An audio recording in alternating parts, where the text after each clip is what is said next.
Nah, jadi kita coba mulai ya dengan latihan ujian lisan ya. Eh, Mungkin saya tanya dari materi minggu lalu aja supaya Bapak Ibu yang hadir terus bisa bisa tahu ya. Apakah ada Bapak Ibu yang hadir bisa mengatakan metode Aloha itu berfungsinya seperti apa? Itu kurang lebih kalau ujian lisan pertanyaannya seperti itu sih. Ada Bapak Ibu yang hadir yang masih ingat? Kalau minggu lalu mungkin ada yang masih ingat. Aloha berfungsinya seperti apa Bapak Ibu?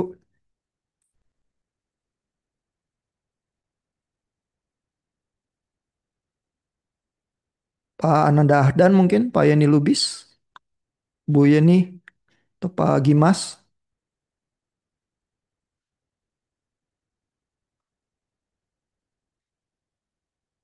Izin jawab sedikit Pak. Ya Pak. Untuk Aloha itu dia eh, metode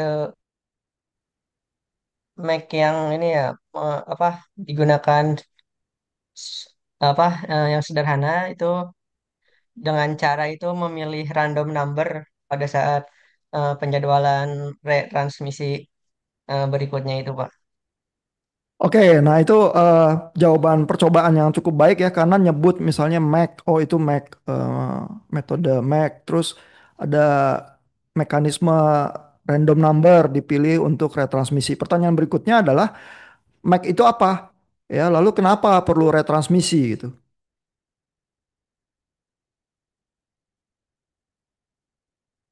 Pak Gimas atau yang hadir minggu lalu?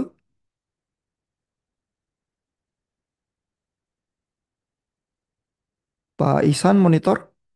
Bu Yeni, Izin iya. jawab, Pak. Silakan Bu. Itu kan seperti yang dibahas sebelumnya itu MAC itu media akses kontrol ya, Pak. Itu untuk pengendalian akses media agar tidak terjadi collision atau tabrakan di sistem. Terus kenapa perlu retransmission dan kenapa perlu random backoff?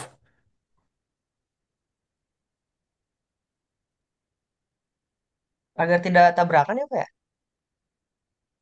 Kalau nggak ada random backoff, kenapa tabrakan ya?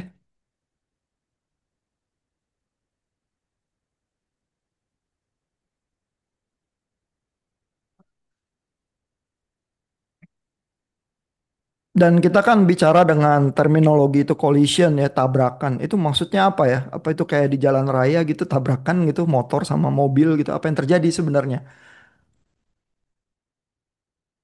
Untuk collision atau tabrakan itu kan misalnya kalau kita ngirim data banyak user nih Pak, sekali ngirim data kayak gitu kan banyak terus kemungkinan datanya itu bisa bertabrakan gitu. Kalau misalnya ada yang gagal gitu, jadi harus dikirim ulang lagi. Itu Pak yang maksudnya collision itu. Nah, betul ya. Jadi kalau Bapak Ibu benar-benar paham metodenya, biasanya menjelaskannya berusaha runut ya. Jadi biasanya, oh Aloha itu adalah medium access control. Medium access control adalah kalau ada beberapa user berusaha atau sharing medium yang sama, terus berusaha akses ke medium yang sama. Kalau mereka transmit pada saat yang bersamaan, maka sinyal yang ditransmisikan akan bertabrakan gitu ya, karena menduduki medium pada saat yang sama, itulah collision. Lalu kalau terjadi collision, receiver tuh nggak bisa mereceive apa-apa ya karena sinyalnya bertabrakan sehingga begitu apa receivernya sense oh ada yang nggak diterima gitu ya di dalam hal ini receiver tuh kalau terima data dia kirim acknowledgement lalu kalau transmitter nggak terima acknowledgementnya berarti ada collision terus mereka akan coba retransmission. Cuman masalahnya kalau mereka transmit pada saat yang bersamaan terus tabrakan. Terus ternyata sadar bahwa itu bertabrakan pada saat yang bersamaan, nanti mereka berusaha transmit lagi pada saat yang bersamaan juga akan terjadi tabrakan lagi, terus tabrakan itu akan terjadi terus-menerus berulang kali dan tidak ada yang bisa transmit gitu ya di medium itu. Sehingga begitu mereka menunda transmisi, menunggu, mereka harus memilih satu waktu tunggu yang random supaya probabilitas tabrakan itu menjadi lebih rendah. Nah, gitu jawaban yang apa? Runut dari awal sampai akhir menunjukkan Bapak Ibu rada paham gitu permasalahannya ya. Terus nerangin gitu. Gini loh Pak, maksudnya gitu. Nah kalau itu yang dilakukan ya, itu nilainya sempurna, at least untuk pertanyaan itu ya. Terus kita lanjut ke pertanyaan berikutnya. Tapi kalau enggak ya kita ada pertanyaan susulan ya, supaya kenapa bilang begini, kenapa bilang begitu gitu ya. Atau kalau tetap belum jelas ditanya dengan cara yang lain begitu ya sampai lama-lama apa bisa menjelaskan ya karena mungkin di pekerjaan itulah yang dibutuhkan gitu ya. Kita tes lagi ya. Misalnya kita tanya ya, kenapa metode Aloha itu throughputnya buruk sekali ya, cuma 16% itu kan sangat rendah ya. Kenapa seperti itu ya?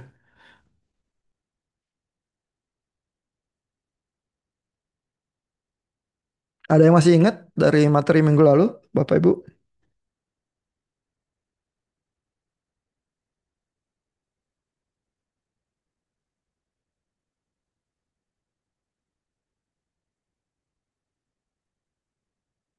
Kenapa throughput Aloha itu sangat rendah ya? Cuma 16%.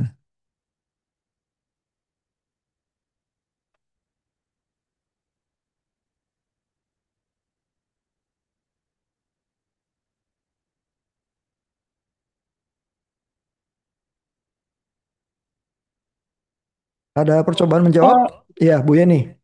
mungkin karena tidak ada ini Pak, apa namanya?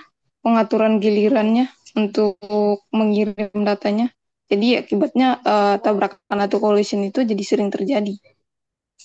Oh, oke. Ya, jadi ini dan cara menjawab pertanyaan semacam itu banyak ya.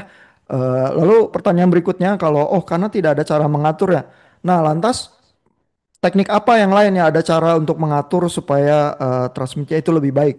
Bisa disebutkan nggak Bu Yeni?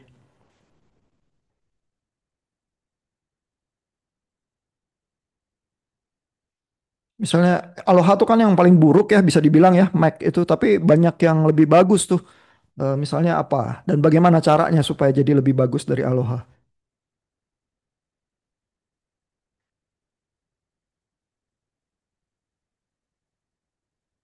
Pak Gimas atau Pak Ananda Ahdan? Iya. Mungkin bisa pakai yang slotted Aloha itu Pak untuk mengatur waktunya dalam slotnya itu. Nah, itu kan udah nyebut terminologi ya. Terus pertanyaan berikutnya adalah apa maksudnya slotted Aloha dan kenapa itu jadi lebih bagus?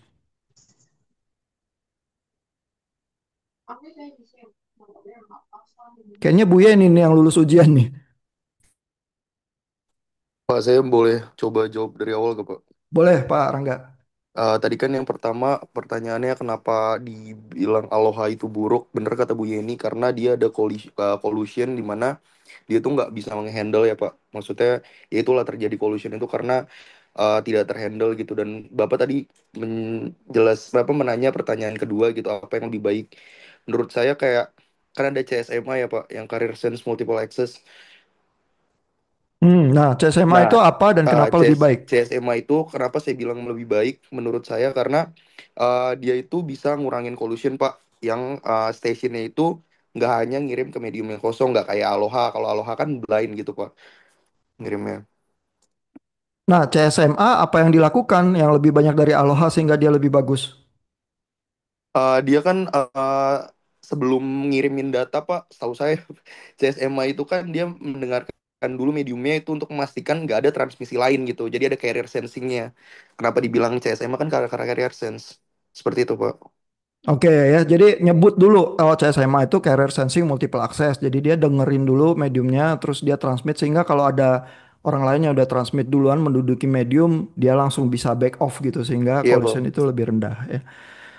Nah, metode CSMA ya, ini pertanyaan susulannya ya. Metode CSMA biasanya ada yang disebut dengan CSMA CD. Itu dipakai di kabel Ethernet tuh yang buat internet. Itu Iya maksudnya bang. apa ya CD-nya itu, Pak? CD yang di sini dimaksud itu tahu collision detection ya atau collision determination ya? Collision Collision detection kayaknya. detection. Iya, Iya ya. collision detection. Itu maksudnya apa ya, Pak ya? Collision detection itu, Pak. Jadi kalau dia itu dia ada tambahan dari CSMA-nya Pak. Jadi stationnya itu ngedeteksi collision selama pengiriman dan dia itu ngelaluin sinyal interferensinya itu medium kayak kabel Ethernet dan lain-lainnya gitu. Lalu Jadi kalau dia kalau misalnya ya. transmisinya ada collision, contoh ada collision gitu, jadi stationnya itu ngestopin transmissionnya, jadi ngirimin sinyal jam gitu Pak. Untuk ngasih tahu semua station itu kalau harus nunggu waktu acak gitu atau random back off sebelum di retransmisinya lagi Seperti itu, Oke, Pak. iya iya. Jadi itu cara cara penjelasan yang bagus ya. Jadi collision detection tuh kalau mereka detect lagi transmit ada yang lain juga transmit, mereka eh, kirim jamming system semua station di medium itu jadi terima, oh jadi tahu ada detection semua orang back off mundur. Ya, jadi dengan cara demikian apa mediumnya itu bisa dilepas lebih dini kalau ternyata memang collision panjang begitu ya. Nah, dengan cara-cara itu CSMA-CD biasanya lebih baik daripada Aloha ya. Nah, ini udah 10 menit lewat ya. Jadi kurang lebih nanti kalau ujian tuh kayak gitu ya. Jadi Bapak Ibu dan diharapkan bisa bereaksinya spontan ya, nggak baca dari catatan ya. Kalau harus baca harus nyari, padahal pertanyaan itu cenderung random ya. Terus Bapak Ibu nggak paham gitu, jadi lebih lebih sulit ya menjawabnya gitu. Atau kalau Bapak Ibu cuma menghafal nanti Bapak Ibu nyebut, terus kalau ditanya dengan cara lain nanti mandek gitu ya karena kayak cuman ingat catchphrase aja sebagian. Oh begitu, tapi terus itu maksudnya apa ya? Nanti kalau ditanya lagi terus kehabisan waktu, terus nanti teman yang lain yang bisa menjawab jadinya ya. Jadi kurang lebih seperti itu simulasinya ya Bapak Ibu. Nanti belajar yang cukup ya supaya bisa melewati proses yang semacam itu ya. Pak, saya mau nanya, Pak. Ya, Pak. Kalau misalnya teman-teman kita nanti yang jawab gitu, Pak. Terus Iya. kita yang motong atau kita yang menjelaskan lebih rinci, berarti nilai dari pertanyaan itu masuknya ke nilai kita, Pak. Jadi setiap kali UTS itu kalau satu ronde ada beberapa orang masuk dalam satu kelompok, saya mencatat sih setiap nama itu jawabnya apa, eh, nggak bisanya apa, terus atau muter dulu baru bisa atau gimana. Nanti dari catatan itu, dari situ ditentukan nilainya sih. Siapa nilainya yang performanya lebih baik ya. Lalu apa? Nilainya berdasarkan skala itu sih ke apa? Hasil menjawabnya dalam 20 atau 30 menit yang tersedia itu untuk setiap orang. Lalu saya juga berusaha karena berkelompok berusaha ngasih kesempatan yang cukup lah supaya nggak semata-mata cepet-cepetan gitu ya. Tapi setiap orang ada porsi yang dedicated questionnya yang buat dia. Cuman kalau dia belajarnya kurang terus selalu bingung kalau ditanya ya terpaksa dilempar kan. Kecuali dia bisa dapat lemparan balik, nanti dia akan terkesan sedikit sekali jawaban yang bisa dia sajikan gitu. Oke, baik, Pak. Terima kasih, Pak. Ya, sebenarnya nggak serem-serem amat. Rata-rata orang kalau belajar ya, biasanya pertanyaan pertama itu kan gampang ya. Misalnya nanya, itu cara kerjanya gimana? Itu basic banget ya.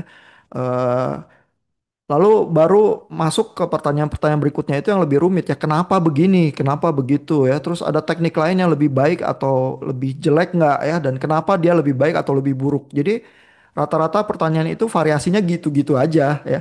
Artinya Bapak Ibu kalau lihat keywords ya yang di apa di ada di Learn gitu ya yang buat latihan buat ujian lisan, menanyakan aja kepada diri sendiri ya kalau lihat keywords itu berfungsinya gimana, itu pertanyaan pertama ya. Lalu metodenya sebenarnya supaya dia berfungsi seperti apa ya.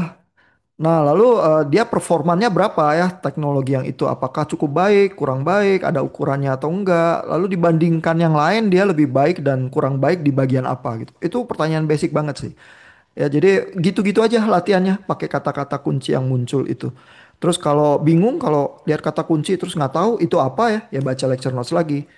Ya, kalau baca lecture notes nggak puas, karena Bapak Ibu bisa menanyakan kepada diri sendiri terus pertanyaan-pertanyaan yang Bapak Ibu nggak bisa jawab, baca buku textbooknya.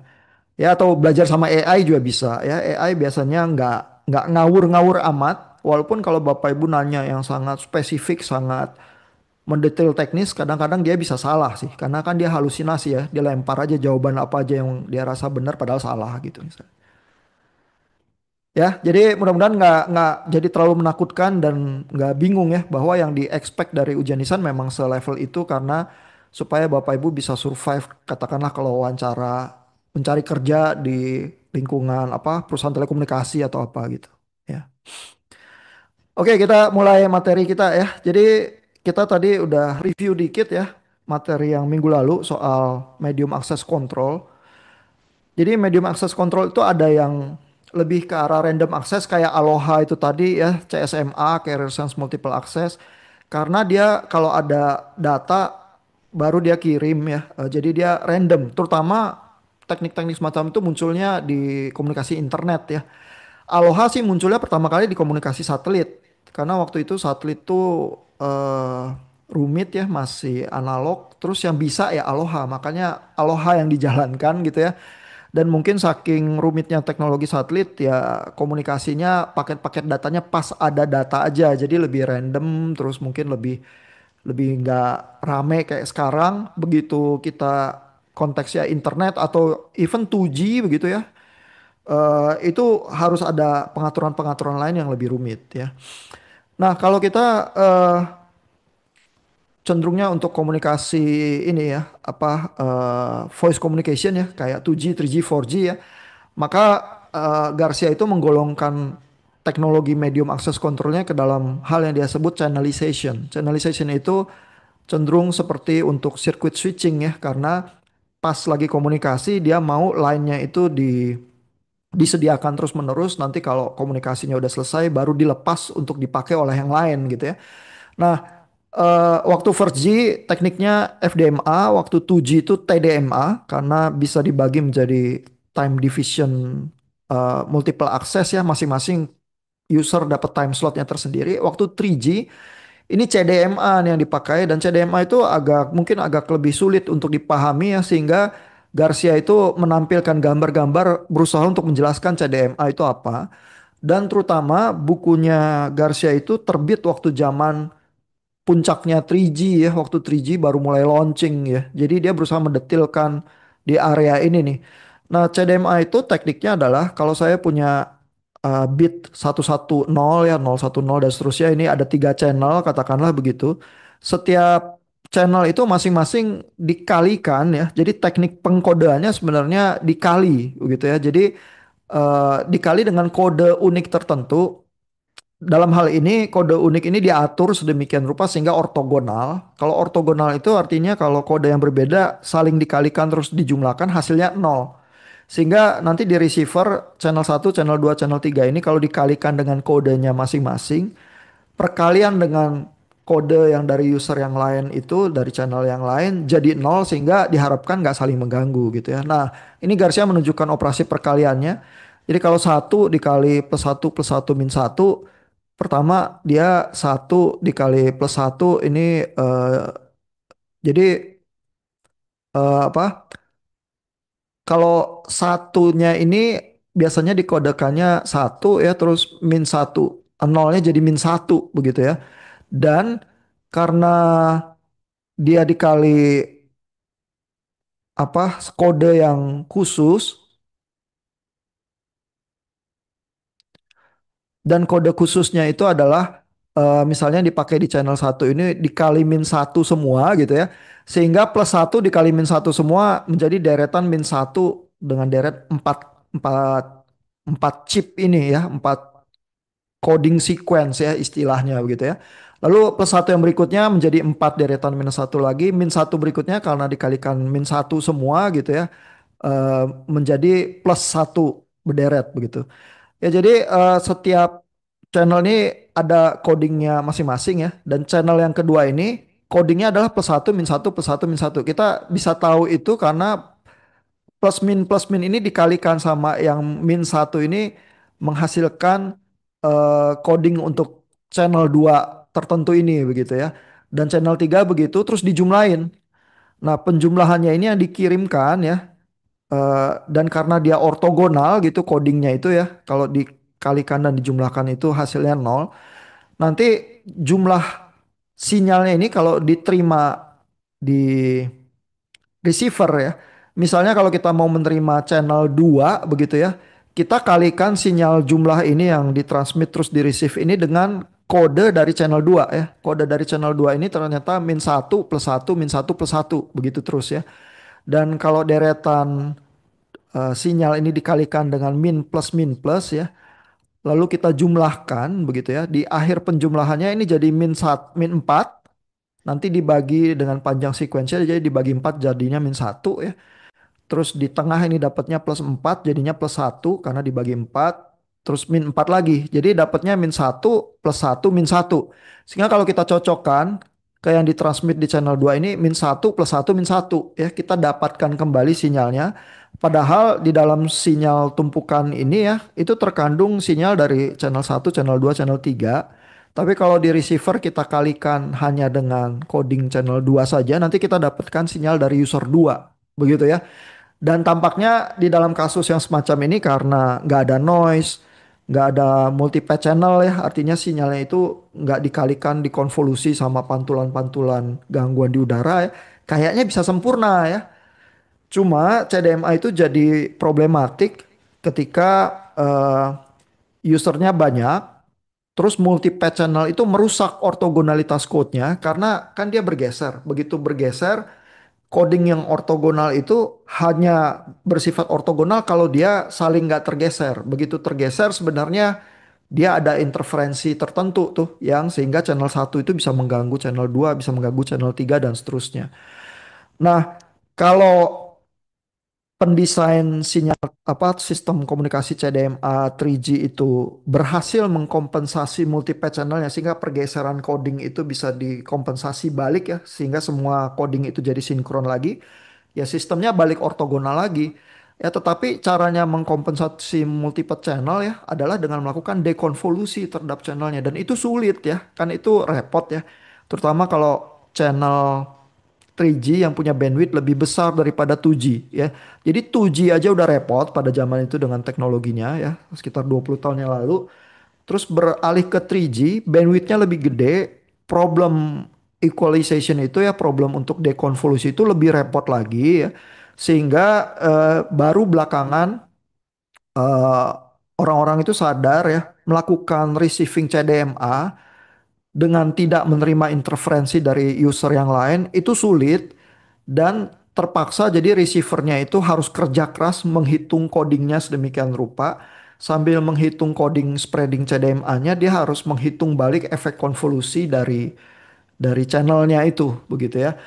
Tentu kita bisa ya melakukan operasi matematika yang semacam itu ya dengan multi user detection atau apa. Jadi di receiver itu dia sekaligus menghitung coding bukan hanya untuk channel saya, tapi untuk channel-channel tetangga juga begitu ya, sehingga kita bisa mengestimasi interferensi dari channel yang lain itu sebesar apa, terus dikurangin dari sinyal saya gitu. Logikanya begitu ya, matematikanya runyam begitu ya, karena waktu saya receive channel saya sendiri, saya harus menghitung untuk semua channel orang lain juga yang ada di udara begitu ya.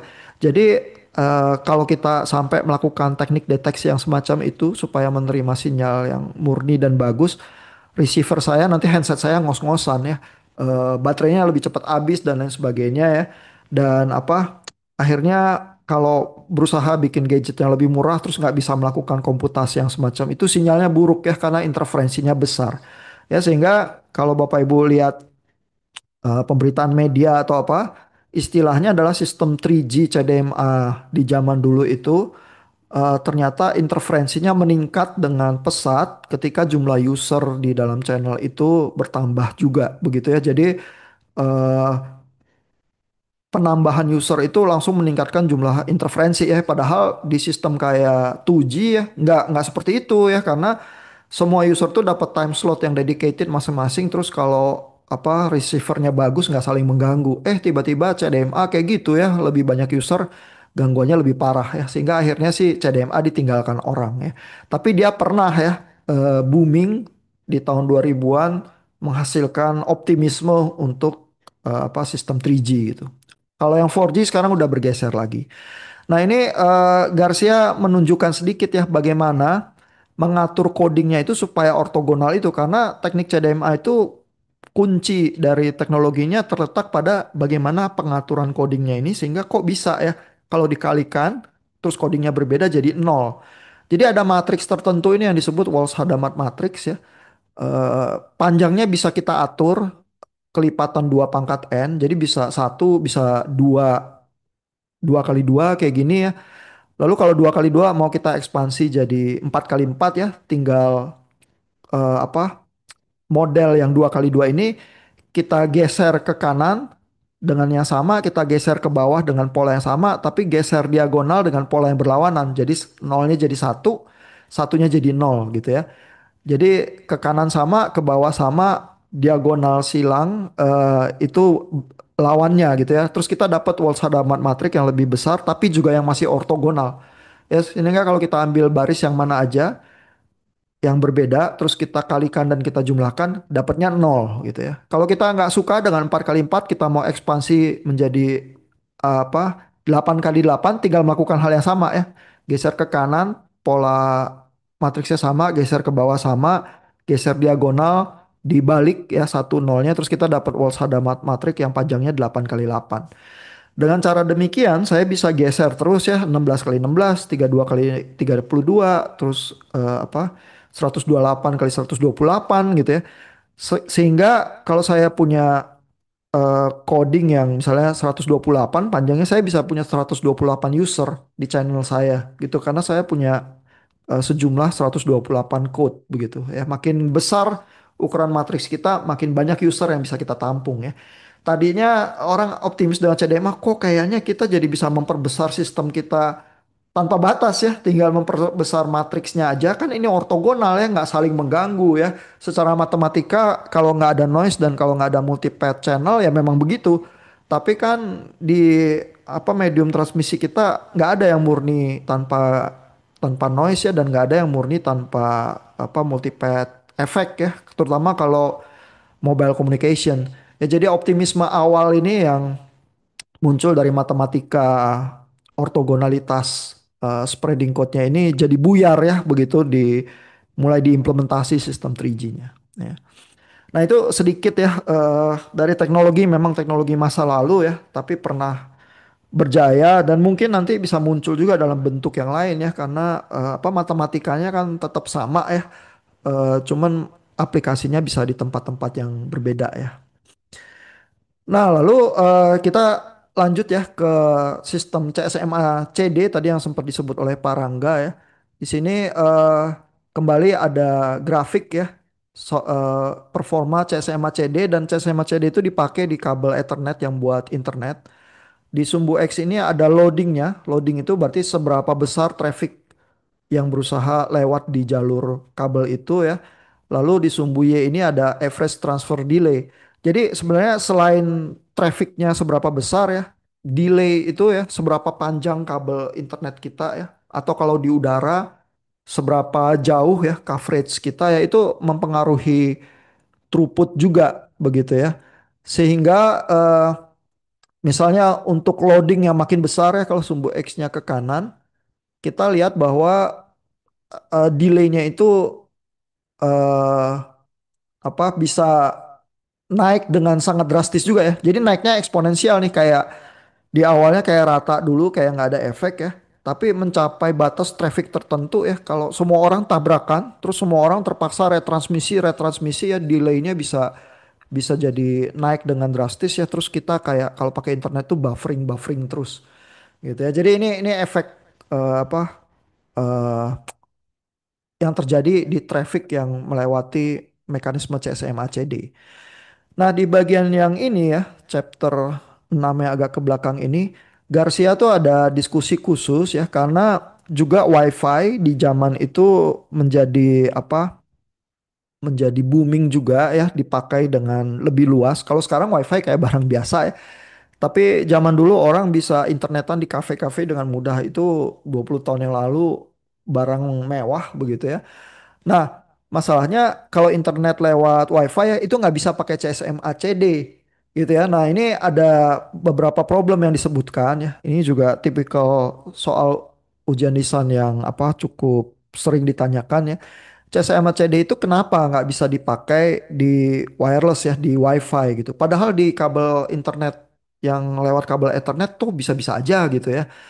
Nah, karena begitu apa komunikasi itu terjadinya radio transmisinya di udara ya, berarti kita tuh punya antena yang pada saat transmit ke udara dia cenderung nggak bisa mendengarkan ya, karena begitu dia transmisi kan sinyal itu ada di udara, kalau dia mendengarkan dia juga mendengarkan yang ada di udara itu ya, jadi dia nggak terlalu bisa menangkap ini dia yang lagi transmit atau user lain lagi transmit terus collision sama dia. Sedangkan kalau di kabel Ethernet ya, kalau lewat kabel ya, ada bagian kabel yang TX buat transmit, ada bagian kabel yang RX buat receive. Sehingga kalau di kabel itu pas dia transmit, dia tetap masih bisa denger receive-nya dan dia bisa merasakan, oh kalau saya lagi transmit ini kok ternyata saya receive sesuatu begitu ya di kabel yang berbeda ya. Sehingga dia tahu ini pasti collision. Begitu dia detect ada collision, dia melakukan mekanisme CD-nya itu ya, collision detection, terus dia kirim sinyal jamming ke semua orang. Dan semua orang di medium yang sama itu begitu dapat sinyal jammingnya tahu ya bahwa sekarang kita harus berhenti nih. Karena kalau kita paksain transmit semua, terus collision semua, tabrakan semua, sinyal kita nggak ada yang bisa receive gitu ya. Nah di kabel tuh bisa dilakukan itu.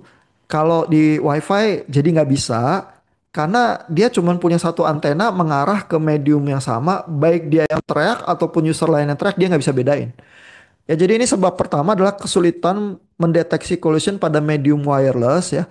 Power transmit akan sekaligus membanjiri antena penerima sehingga collision dari transmisi station lain sulit dideteksi. Basically dia nggak bisa sih collision detection ya.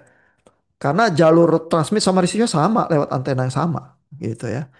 Nah lalu yang kedua ya ada permasalahan khusus lingkungan radio wireless sulit dibatasi ya sehingga transmisi dari stasiun yang terkoneksi ke lokal area network yang lain dapat saja mengganggu operasi CSMA CD begitu ya. Karena kan kalau saya ada hotspot satu terus ada hotspot yang lain gitu ya, terus saling tabrakan juga padahal saya berkoordinasi CSMA CD-nya dengan hotspot tertentu ya yang saya terkoneksi ke situ gitu ya. Masalahnya ada hotspot yang lain bisa masuk ke dalam coverage kita juga gitu ya, terus saling saling mengganggu gitu ya sehingga siapa yang kalau saya kirim jamming system siapa yang harus berhenti ya semua gitu ya kena gitu ya. Sehingga CSMA CD memang nggak jalan sih kalau di wireless ya.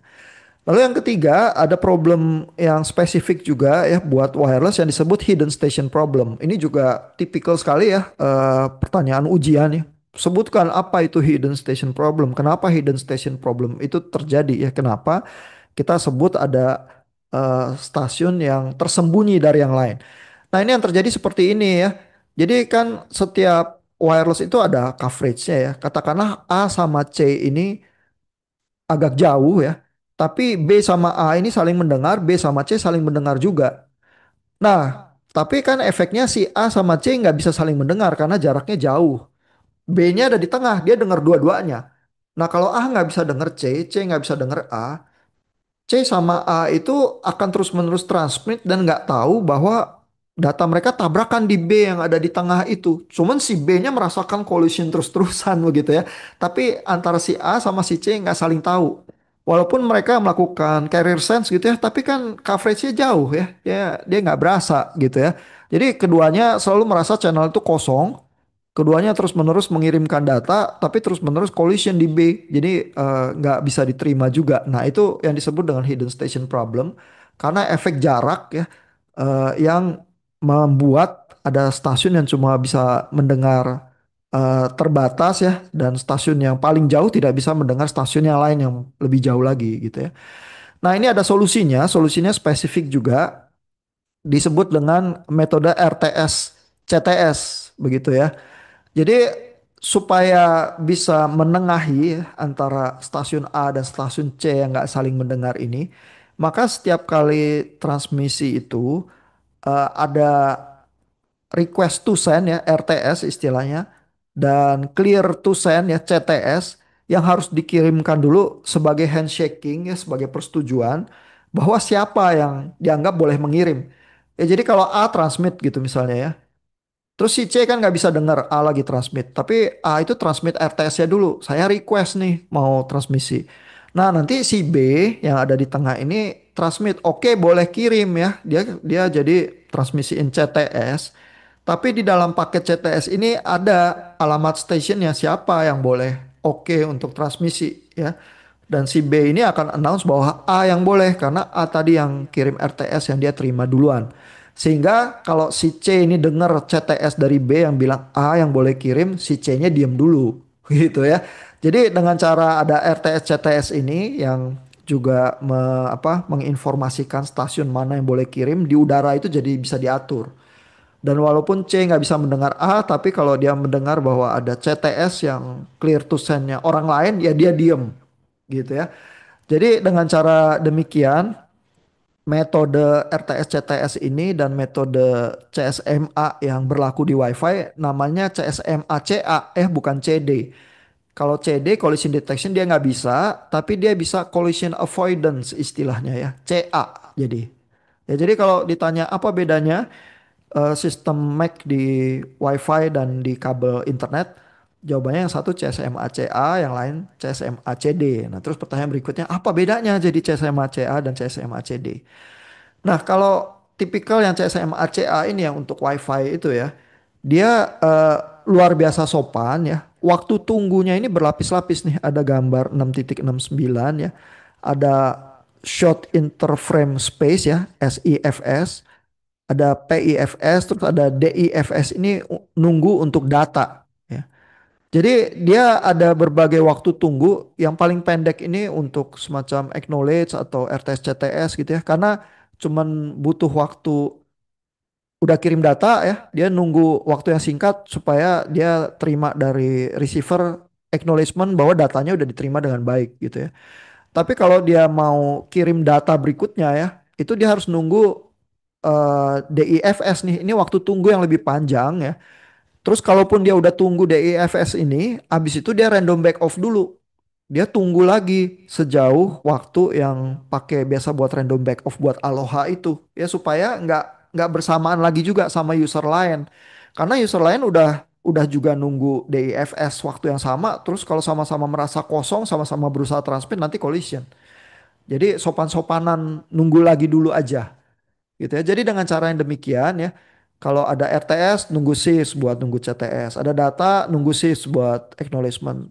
Terus kalau mau transmit beneran nunggu diffs ya, waktu tunggu yang lebih panjang terus random back off dulu. Nanti kalau semua udah clear ya, terus carrier sense lagi beneran masih kosong baru transmit gitu ya. Jadi WiFi itu luar biasa sopan.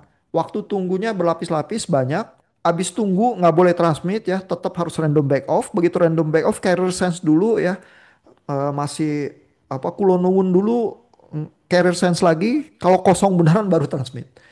Ya, jadi dengan cara luar biasa sopan semacam itu, diharapkan collision itu jadi jarang ya. Jadi WiFi-nya bisa bekerja dengan lebih baik. Kalau di kabel sebenarnya agak nggak sopan ya, karena yang penting transmit aja.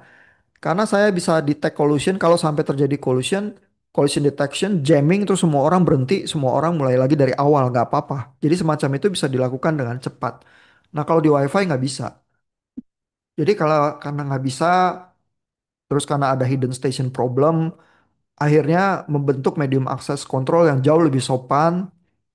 Caranya sopan adalah dengan waktu tunggu yang berlapis-lapis itu, terus juga habis waktu tunggu itu random back off dulu ya, habis itu carrier sense lagi, terus baru transmit kalau aman gitu ya. Nah jadi kelihatan dunia wireless itu jauh lebih hati-hati, jauh lebih sopan, eh, jauh lebih sulit menghindari collision ya. Tapi kita udah punya mekanismenya ya yang berlaku di semua sistem WiFi kita yaitu CSMA CA itu ya yang bisa untuk menengahi sampai sekarang kita sistem WiFi kita udah jalan puluhan tahun ya dengan sistem yang semacam itu juga. Nah, tapi kalau ditanya ya berarti CSMA CD sama CSMA CA bagus mana ya? Menurut Bapak Ibu bagus mana? Kalau ditanya di ujian, CSMA CA sama CSMA CD bagus mana?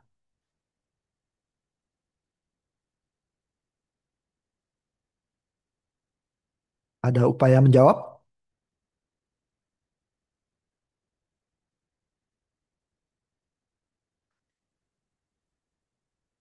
Ada yang monitor? CSMA CA, WiFi sama internet kabel bagus mana?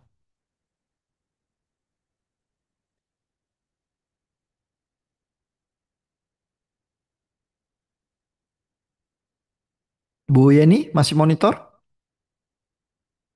Masih, Pak. Bagus mana Bu? CSMA CA atau CSMA CD?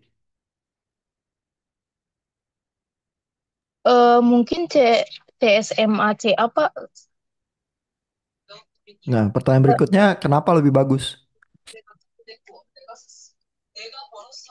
Karena dia kan nggak kayak yang tadi dia jelasin Bapak itu, dia nunggu waktu lagi terus abis udah ngirim data terus random lagi kayak gitu sampai berulang-ulang kayak gitu. Oh, oke. Iya, iya. Jadi CSMA CA lebih bagus kalau untuk wireless sih. Ya jadi jawabannya sebenarnya tergantung. Kalau di kabel ya, kita sebenarnya nggak perlu sesopan itu, throughput kita tetap bisa lebih bagus ya. Kalau kita ingat kurva perbandingan medium access control throughputnya minggu lalu yang di Garcia juga dikumpulkan ya. CSMA CD itu yang paling tinggi, terus ada first persistent CSMA, ada persistent CSMA, terus ada slotted Aloha, terus ada Aloha. Jadi CSMA CD itu yang paling tinggi itu. Nah, tapi si CSMA CD bisa setinggi itu throughputnya dengan berbagai kondisi ya. Artinya kalau delay di kabel itu rendah, dia paling tinggi ya. Terus artinya dia juga mengharuskan ada kabel ya. Kabel itu lebih terlindungi sih transmisinya ya, karena nggak kayak ke udara semua orang saling mengganggu semua begitu ya. Terus dia bisa collision detection. Jadi kalaupun terjadi collision lebih nggak apa-apa karena dia bisa detect, bisa jamming. Terus semua orang bisa berhenti, terus mulai lagi dari awal random back off. Ya jadi bandwidth itu lebih nggak disia-siakan karena semua orang bisa dipaksa berhenti. Kalau WiFi nggak bisa. Ya, karena kalau nggak bisa itu kalau terjadi collision jadi apa makan bandwidth sangat parah sehingga satu-satunya solusi tinggal berusaha luar biasa sopan supaya tabrakan itu probabilitasnya turun gitu. Ya, jadi kesopanannya itu dilakukan semata-mata karena kebutuhan. Kalau kita di kabel, CSMA CD yang paling bagus. Ya, jadi jawabannya tuh selalu tergantung sih. Dan kalau boleh pilih ya, CSMA CD selalu lebih unggul sih. Tapi kan dia mengharuskan ada kabel ya, sementara WiFi nggak bisa. Gitu ya. Oke. Nah, kita lihat lagi ya di lecture notes ini. Garcia itu mulai menerangkan ya eh, problematika di level local area network gitu ya. Jadi kalau eh, ada berbagai user akses ke LAN yang sama, istilahnya ya local area network itu LAN ya. Terus ini dia memang memperlihatkan gambarnya pakai kabel ya. Jadi ada bridge, ada ini apa? Switch-nya itu istilahnya. Jadi kalau Bapak Ibu ada di gedung tertentu yang ada internetnya, biasanya ada ruangan server, terus ada ruangan tempat taruh switch di mana bermuara semua kabel internet dari komputer tuh masuk kabelnya ke bridge itu. Ya dan semua teriak di LAN yang sama tuh kalau terkoneksi ke bridge yang sama ya. Jadi ini ada semacam dua kelompok komputer, ada LAN satu dan LAN 2 yang saling berkomunikasi. Terus LAN satu dan LAN 2 ini berteriak-teriak dengan CSMA CD mereka sendiri ya. Tapi kalau terpisah LAN, berarti teriakan-teriakan dari LAN satu itu nggak kedengeran dari LAN 2. LAN 2 juga terlokalisasi teriakan collisionnya sebagainya di LAN 2 aja. Kita jadi dengan cara membagi local area network itu collision itu lebih bisa dibatasi ya.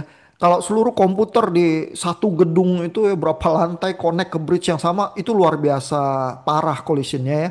Sehingga pemisahan dengan local area network ini memang terus jadi penting ya. Nah, lalu berarti harus ada mekanisme addressing ya di level data link layer ya, MAC address biasanya ya, yang untuk bisa menandakan ya paket data kita itu buat ke LAN yang mana karena setiap LAN ini kan terkoneksi ke bridge gitu ya, tapi ada LAN satu, LAN 2, LAN 3, terus kita mau ada lokalisasi gitu ya karena kalau semua komputer ngomong di satu kabel yang sama kan bahaya medium access controlnya gitu ya.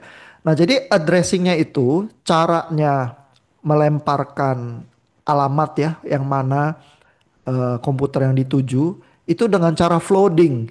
Ya, flooding artinya kalau dia transmit ke LAN yang sama, semua station di situ denger ya, di flood ya, dibanjiri gitu aja gitu.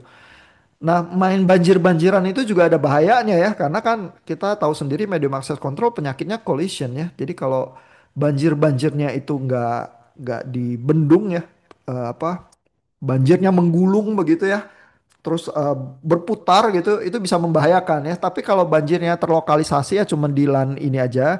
Terus setiap kali banjir alamat itu si bridge itu mencatat ya. Jadi misalnya ini ya, kalau station satu kirim ke station 5, padahal station 5 itu ada di LAN 3, station satu ada di LAN satu. Nah, waktu si station satunya kirim ke LAN satunya ini si bridge-nya yang terkoneksi ke LAN itu dengar alamatnya. Oh, berarti dia paham station satu itu ada di port satu dari bridge. Jadi setiap bridge itu ada portnya.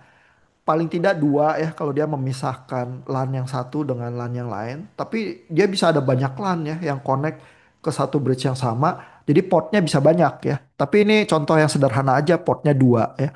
Lalu si bridge ini mencatat dari setiap apa guyuran data yang lewat di kabelnya, dia mencatat oh MAC address yang itu connect ke port yang ini ya. Lalu di sebelah LAN 2 ini ngomong-ngomong juga kan, transmit-transmit juga, setiap kali transmit dia baca MAC address-nya, terus dia nanti jadi bisa tahu oh LAN 2 ini terkoneknya ke port 2 gitu ya. Nah, tapi karena si yang pertama kali berusaha transmit S1, jadi semua orang baik bridge satu maupun bridge 2 ini jadi mencatat, oh si S1 ini ada di port satunya bridge satu, ada di port satunya bridge 2 juga gitu ya. Nah, nanti kalau S3-nya yang transmit gitu ya. Nanti setiap bridge mencatat lagi, oh S3-nya buat bridge satu di port 2 ya. Jadi siapapun yang transmit di dalam paket Ethernetnya itu, di data link layernya, di amplopnya ada pengalamatan. Lalu si bridge-nya itu yang mendengarkan paket itu sibuk mencatat. Ya sehingga lama-lama kalau komputer dinyalain terus mulai transmit CSMA CD-nya jalan, setiap bridge yang terkoneksi ke komputer itu jadi mulai tahu ya, oh komputer itu mulai nyala, oh MAC address-nya dia berapa dan dia connect ke port yang mana dari bridge saya ini gitu ya. Nah, masing-masing nanti LAN itu eh, saling transmisi dan setiap bridge yang connect ke LAN tertentu memaintain ya, memanage tabel ini, tabel alamat station berapa, MAC address-nya ada di port yang mana. Nah, dengan pengetahuan ini ya, dengan matrix addressing ini, begitu dia terima paket, terus dia baca MAC address-nya, dia jadi bisa tahu, oh ini menyasar ke station yang mana, terus station yang itu tuh terkoneksinya ke port yang mana, nanti dia lempar ke port yang benar di level data link layer ya. Jadi ini ada mekanisme semacam ini nih. Nah, ini si Garcia menunjukkan ya dari figur 684 addressnya bertambah ya. S4 yang mulai transmisi sehingga alamat S4 ini terdengar. Lalu S1, S2, S3 mulai transmisi, setiap kali transmisi bridge-nya mencatat tambahan alamatnya. Kalau semua komputer nyala, terus semua komputer transmisi, nanti bridge-nya jadi tahu ya, punya matriks alamat semua komputer yang connect ke LAN-nya dia, begitu ya.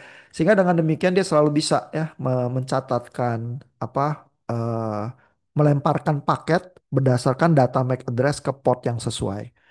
Nah, masalahnya ya, kalau LAN kita itu rumit ya, misalnya seperti ini ya, dan terjadi looping ya. Jadi gambar 6.86 ini ya, ada LAN satu connect ke bridge satu dan bridge 2 ya. Tapi bridge satu bridge 2 ini connect ke LAN 2. Terus LAN 2 ini connect ke bridge 4, bridge 4-nya connect ke LAN 3 gitu ya. Terus ada loop ini nih antara LAN satu LAN 2 dan bridge satu bridge 2 ya. Terus ada loop antara LAN satu dan LAN 3 ya melewati bridge B3 gitu ya. Dan terhadap LAN 4 nanti ada loop ini ya lewat bridge 3 dan bridge 5 begitu ya. Nah, looping-looping semacam ini tuh berbahaya. Kenapa? Karena si apa address itu ya, MAC address itu dilempar-lempar ke jaringan itu sifatnya floating. Ya, jadi kalau station di port yang sebelah sini ya, port port satu masuk ke bridge saya, dia akan lempar alamatnya juga ke port 2 supaya semua orang di LAN yang sebelah itu tahu juga alamat MAC address komputernya itu ada di port satu yang sebelah sini gitu ya. Nah, kalau jaringan itu ngelup ya, jadi data yang membanjiri itu diputar terus akan membanjiri balik gitu. Jadi dengan demikian ya, tahu-tahu jaringan itu dibanjiri berulang kali oleh data yang sama. Nah, padahal kan medium access control itu mekanismenya berusaha menavigasi collision ya supaya collision itu nggak parah, terus supaya orang itu jangan menduduki apa channel itu dengan sia-sia ya. Karena kalau dia menduduki terus yang lain juga kena gitu tabrakan ya. Artinya kalau traffic makin banyak kita makin parah lah collisionnya gitu ya. Nah, bayangkan bahwa paket-paket data addressing itu ya eh, karena LAN-nya itu kabelnya looping ya dibombardir berkali-kali lewat jalur yang sama. gitu ya, karena bridge ini terima alamat yang sama itu MAC addressnya, dia nggak tahu nih tadi ini udah atau belum, dia lempar lagi aja ke loopnya gitu ya, terus nanti diterima oleh bridge yang sama lagi, nanti dia lempar balik lagi gitu, jadi lempar-lemparan. Dan apa, eh, jaringan kita dengan cepat penuh dengan data-data itu yang dilempar balik melulu gitu, terus bisa kolaps ya, sehingga perlu ada mekanisme tuh untuk mengatur. Jadi idenya tadi gampang aja ya, kita lempar-lempar MAC address itu, alamat itu pakai flooding aja karena itu yang paling sederhana. Tapi rupanya flooding itu bisa membuat collapse gitu ya. Sehingga ya, solusinya juga nggak gitu rumit sih. Solusinya ya adalah setiap ada looping kita harus putus salah satu jalur ya, supaya banjir alamat itu hanya ke arah tertentu aja. Ya jadi kayak masuk ke gang buntu terus dia nggak apa mengalir balik lewat jalan yang lain bikin gang saya banjir gitu ya. Nah, jadi ada mekanisme ya, ini di gambar 6.87 ya, yang berusaha nge-sense ya, apakah ada looping ya di dalam koneksi local area network saya. Misalnya antara B1 dan B2 ini kan karena ada loop kecil ini ya, si B2 itu matiin jalur port 2-nya ini. Sehingga dengan cara demikian loop ini putus nih. Ya, jadi dia nggak kirim data apapun yang nyebrang port 2 dari LAN 2 ini gitu ya. Kalau dia mau ke LAN 2 kasih ke B1 aja gitu ya atau B4 gitu. Nah, si B4 karena dia nge-sense bisa ada loop lagi yang lebih besar ini ya, dia matiin port 2-nya juga. Terus B5 matiin port 2-nya juga.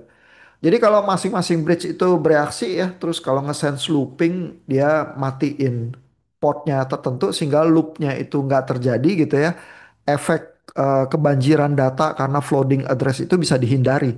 Nah, namanya mekanisme ini ya namanya spanning tree algorithm ya. Jadi dia berusaha menelusuri pohon dari jaringan saya.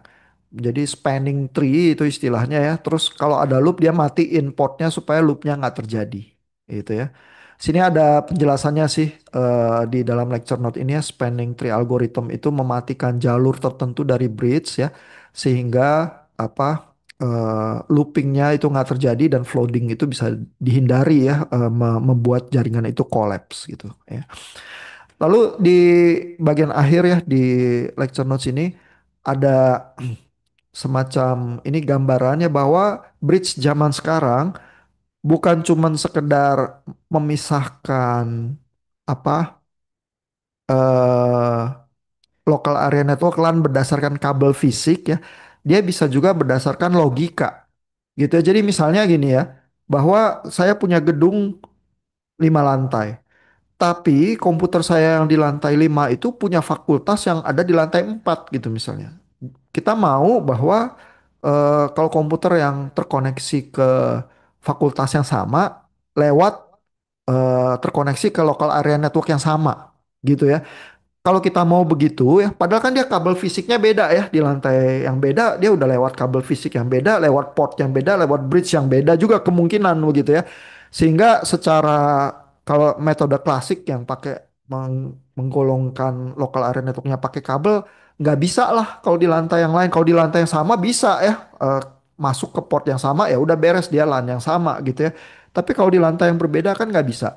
Nah, sekarang karena zamannya udah digital ya, paket data itu bisa dikasih semacam alamat LAN logis yang terlepas dari fisik. Begitu ya, sehingga secara logika bisa aja komputer di lantai yang berbeda ini karena tagging pengalamatannya itu dikelompokkan ke dalam virtual LAN, istilahnya virtual LAN yang sama walaupun lantainya berbeda ya. Jadi ya, di sini ada sebenarnya secara fisik itu S2, S5, S8 ini terkoneksi jadi cabling yang sama karena di lantai yang sama. Tapi S5 ini sebenarnya satu kelompok dengan S6 dan S4 secara virtual LAN gitu. Tapi koneksinya koneksi logika ya yang diatur lewat paket data yang lewat di bridge ini gitu ya. Jadi bisa ada logical partition selain physical partition gitu. Kita bisa membagi secara logika apa station-station kita itu ya, sehingga dengan cara demikian kita bisa punya keleluasaan ya mengatur jaringan lokal area network kita. Nah, mungkin sejauh itu ya, mudah-mudahan teknologi-teknologi yang dibahas bisa apa, eh, lebih dipahami. Kalau terlalu cepat bisa baca lagi lecture notes-nya pelan-pelan atau baca buku Garcianya langsung ya. Terus nanti kalau kita ujian lisan, nah untuk jaringan internet dan telekomunikasi ini ujian lisannya cuma ada satu kali waktu UAS. Jadi tantangannya ujian lisan itu selalu adalah Bapak Ibu harus memahami ya materi dari keseluruhan dari awal sampai akhir ini. Kalau yang untuk sistem komunikasi digital itu kan ada UTS-nya ada UAS ya. Jadi materi itu dibagi dua. Ya yang udah muncul di UTS nggak muncul di UAS lagi sehingga agak lebih ringan lah gitu ya. Tapi ini berarti dalam 20 atau 30 menit Bapak Ibu di kepala itu harus berusaha memahami materi satu buku itu gitu ya. Terus kalau ditanya di bagian manapun agak bisa jawab selalu ya. Tentu Bapak Ibu nggak diminta menurunkan rumus atau komputasi atau apa ya. Tapi Bapak Ibu nggak bisa terus ngeblank gitu aja bilang, wah saya nggak tahu ya yang bagian itu, wah saya lupa gitu ya.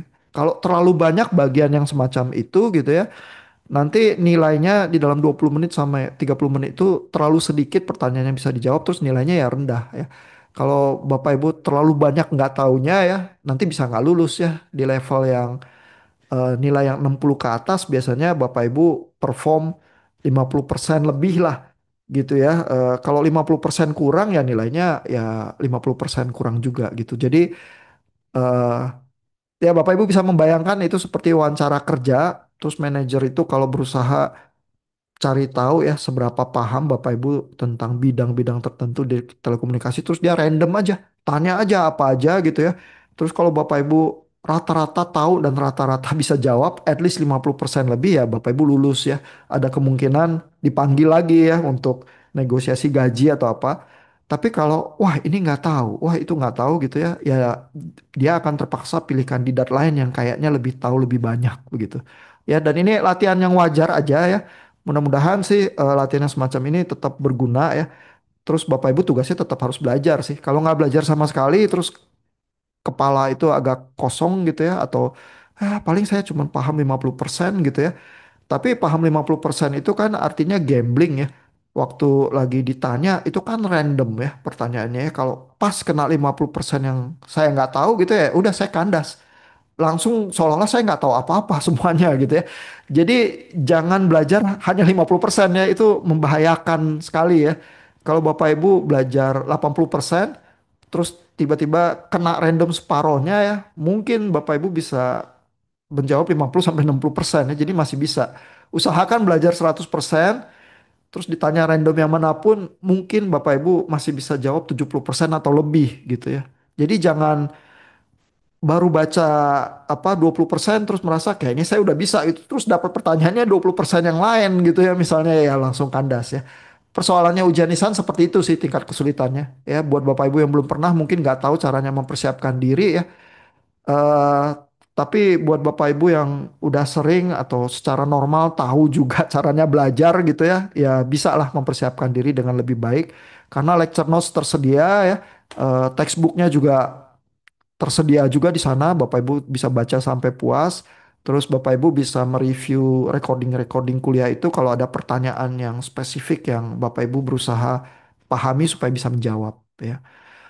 Oke, mudah-mudahan sukses. Thank you untuk perhatiannya malam ini. Selamat malam, selamat istirahat.